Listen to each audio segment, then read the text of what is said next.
Breaking news, Iran শান্তি আলোচনা ভেঙে যাওয়ার পর হরমুজ প্রণালীতে মার্কিন নৌ অবরোধ ঘোষণা ট্রাম্পের।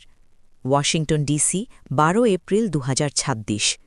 মার্কিন প্রেসিডেন্ট ডোনাল্ড ট্রাম্প বিশ্বের সবচেয়ে গুরুত্বপূর্ণ তেল পরিবহন পথ স্ট্রেইট অফ হরমুজে মার্কিন নৌ অবরোধ শুরু করার নির্দেশ দিয়েছেন।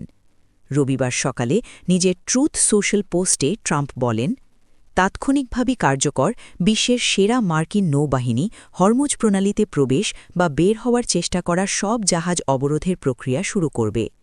এই ঘোষণা আসে ঠিক কয়েক ঘণ্টা পর যখন ইউনাইটেড স্টেটস এবং ইরানের মধ্যে ইসলামাবাদে অনুষ্ঠিত দীর্ঘ শান্তি আলোচনা কোনো চুক্তি ছাড়াই শেষ হয়।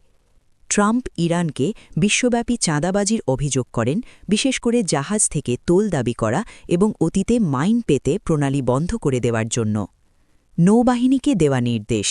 প্রেসিডেন্ট ট্রাম্প মার্কিন নৌবাহিনীকে নির্দেশ দিয়েছেন, আন্তর্জাতিক জলসীমায় ইরানকে টোল প্রদানকারী জাহাজ আটক করা, ইরান স্থাপিত সমুদ্র মাইন ধ্বংস করা, ইরানকে সমর্থনকারী জাহাজগুলোর নিরাপদ চলাচল প্রতিরোধ করা।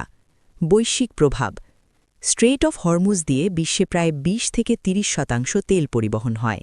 জ্বালানির দাম বেড়ে যেতে পারে, বৈশ্বিক বাজারে অস্থিরতা তৈরি হতে পারে, সাধারণ মানুষ ও ব্যবসার খরচ বাড়তে পারে।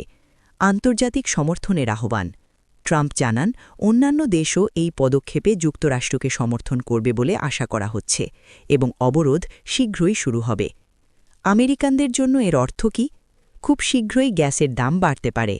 বাজার ইতোমধ্যে এই খবরে প্রতিক্রিয়া দেখাতে শুরু করেছে। আপনার মতামত দিন।